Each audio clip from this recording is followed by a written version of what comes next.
why Trump's tax bill could be his death warrant. This is our due. So spoke Dick Cheney, according to journalist Ron Suskind, summing up the case for passing more tax cuts even as the United States was embroiled in one war and gearing up for another. One of Cheney's few gifts was that of expressing the id of the Republican establishment in 5 words or less, and Trump's rise has taught us that establishments, as much as fringes, have their id.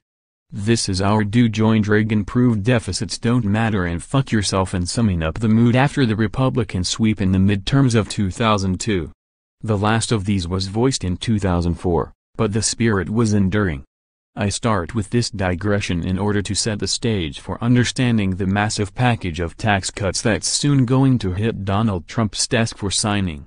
It'd be foolish to call every provision in the bill bad. Phasing out the mortgage interest deduction for people who are rich enough to shoulder mortgage debts of over $1 million won't get much resistance outside of Manhattan and the Bay Area, but overall this is a budget-blowing joke of a bill being rushed through with the farce of the process. Some observers are bewildered. But if you operate with the theory that the central goal for the establishment G.O.P., its reason for arising from slumber, is to reduce taxes, then any bewilderment you might feel over its turns and pivots and contradictions is dispelled. Now we get to the main point, which is that passage of this bill marks the end of Trump's presidency. Trump, along with his supporters, seems to feel that triumphing on taxes will give him the momentum to move on to other great things. It won't. It will offer Republicans the chance to abandon him. More than anything, this piece of legislation is what Republicans needed from the president. Trump has been a building fire that Republicans wouldn't put out because they needed it to light their cigars. But now the GOP has got what it wanted. It can puff and move along. Trump might think what comes next is his wall or maybe even, who knows how much he dreams an infrastructure bill. These won't happen. His leverage with his party will be spent.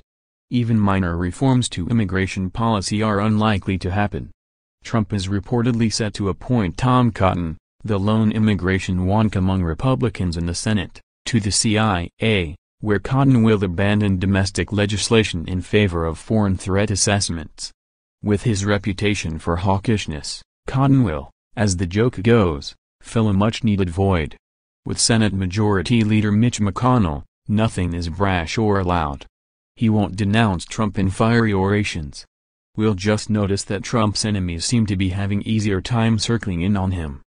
The car that was parked in the path of the fire truck yesterday will have moved mysteriously to the side.